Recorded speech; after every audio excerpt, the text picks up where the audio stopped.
si Idol madla, nakakahanga, may mga hawak, gandang linyada. Ika'y inspirasyon kung bakit hanggang ngayon ako'y palaging kumakarera.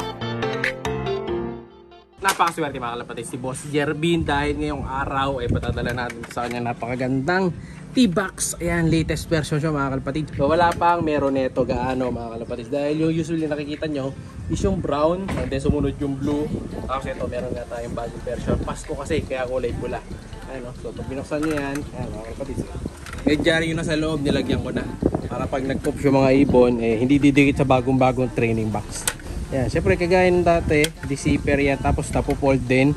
So nilagyan na natin ang ano dito, info. Ayan, yung info ni Boss Idol. Yan, shoutout kay Boss Jervin Buenso Queso, mga kalapatid ng Valenzuela City. Ayan, so ito yung nadali niya. Ngayon, kukunin na natin yung dalawa niyang ibon na napanalunan. So sayang yung mga una kong mga nabunot kasi hindi nyo nakakuha yung mga pinamimigay ko. Ngayon, ito, tatanggap si Idol ng isang hen, mga kalapatid, na of color, yung Muliman Ross Alphonse Vandenbroek. So ito yun, yun o. Pakita mo nga boy. Yung kalawang yan eh. Ay, bumukas ah. Pabigat na ito. Ayun yung kalawang. Ayun yung natali niya. Idol, ayan. Bae yan. Brown, recessive, tiger grizzle yan mga kalapatid. So kapatid niya yung tiger grizzle natin na binread. Ayun o, may nag-aaway pa doon sa background. Huli na natin siya. Tabi muna natin yan. Yeah. Boy, medyo abang ka, baka tumakas ha. Kasi medyo baka maliparan tayo. So ito na yung ibon na huli na natin. Idol, ito yung nadali mong ibon. Ayan, so libre lang mga kalapatid. Kita nyo, nag-comment lang siya, nag-like, nag-subscribe, nag-share. Meron na siyang napakagandang hen, Muliman. Ayan, recessive, of color, tiger grizzle pa. Ayan o, solid idol, diba? So napaka-buenas mo. Tapos meron pa siyang bagong T-Box. So alam nyo na gagawin nyo, mag-comment lang ito lang sa mga videos natin at baka kayo na susunod na madali. Kailangan everyday nagko-comment and like, no? Kasi para matanggap to. Ayan, so para makita ko yung pangalan nyo. Ayan. So lalagyan na natin to sa box.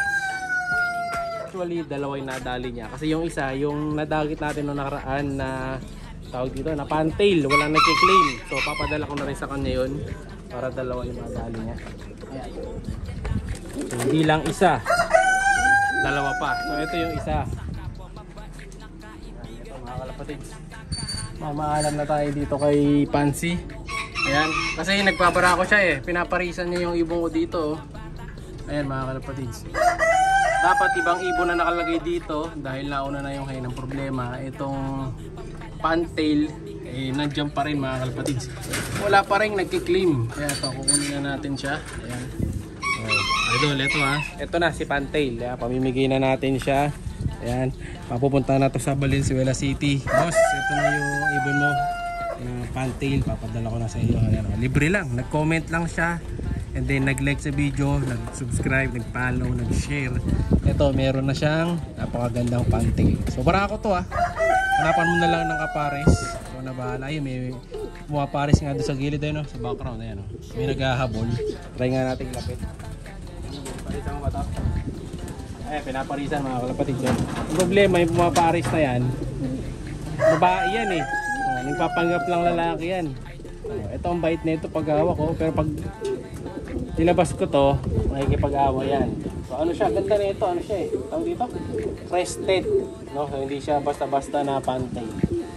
Ganda oh. So ito sa atin, crested lang, pero hindi siya pantail. Si ano to, si Kiki yan eh. Ano boy? Parisan mo? Oh, binabura ako mga kalapatid. So, tayo ng ating lapit. Buksan natin pinto. Oh boy, parisan mo boy. Tara. Tara, ayun na. Oh. Ayun naman yung parisan. Pasok natin. Oh, pares. Tinatitingnan lang niya mga kalapatid. Ayaw naman eh. Sa akin yata lumalapit mga kalapatid, hindi doon sa ibon. Kasi ano natin yan eh, unfeed natin yan. Si Kiki, no? Ano ba ito? May lap ka naman, loko. Okay na. So ngayon, lalagyan na natin siya sa T-Box. Idol, lagyan nyo na dali mo. Dalawang kalapate plus training box na brand new. Diba? Walang kahirap-hirap. Ayan, lagyan na natin dito boy. Kasya naman dalawang kalapate dito mga kalapatids eh. Ayan. Okay na idol. Ayan yung dalawang ibon. Dapat mo nga sa butas boy. Ayan na sila, dalawa na sila dyan. Okay, papadala na natin. Thank you idol ha. May dagit na naman tayo lovebirds dito mga kalapatids. Ayan oh, kulay dilaw naman.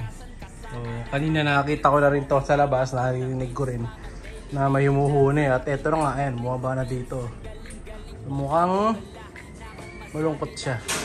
Tingnan natin no, pinupuntahan ng kulay dilaw natin. So, anong klaseng ibon to? Anong kulay mata mo boy? Ayan siya mga kalapatids. May pagka green siya. No, ayun, kahawig nung isa nating ibon. So, tatry natin papasukin ito ngayon. Ayan o, mukhang namamares. Pero wala siyang ring. So, ano siya? Pastel ba tawag siya ganito? Hindi ko lang ano tawag siya. Pero parang pastel nga. Kasi may pagka green siya.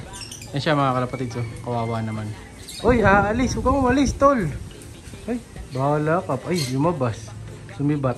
So, try natin buksan tong isang cage na to. Keps, hindi mo tinawag eh. Ito, buksan natin itong isa. Ayan. Dahil nakabukas na yan, kuha tayo ng patoka ngayon. Lagay natin doon. Tayo ng lalagyan. Hanap tayo ng maliit na lalagyan. Kasya ka ba? Oops, hindi kasya. Lalagyan para doon sa dagit. Hanap tayo. Yung maliit lang. At ang mga itong lalagyan na maliit. Tayo ng lalagyan na maliit. Takip. Takip wala ah. Wala, ayun yung dagit mga kalapatid. So lumabas. Gusto niya lumayas. Pero babalik yan. Kuha lang tayo ng ano. Lalagyan ng patuka. Ito si dagit mga kalapatid. Di pa rin kiniklim oh. Di na nag-chat yung sabi niya kanya eh. Pero di na nag-chat eh. Para sana masauli na siya. Ito, lagyan natin sa loob. Ayan. Lagyan natin doon sa dulo. O, ayan ha. Buksan natin ito. Ayan. O, ayan. So, yun yung pagkain. Balikan natin kung babalik yung dagit. Yun, bumalik na si dagit mga kalapatid sa show. So, kailangan pumasok siya dun sa kulungan na nasa ilalim niya. Pero nagpapakita ng mukha eh. Pumasok na ata. So, titingnan natin mga kalapatid ha. Papasok yan. Babatayan ko na lang sa CCTV. Balikan ulit natin kung ano mangyayari yung bumet. Dumating na kasi order ko dito eh. Ito. Yung gagamitin ko extension doon sa mga CCTV natin. Yan. Dito natin sasaksak. Para madaling i-off. So, para kahit pa paano safe. Yan.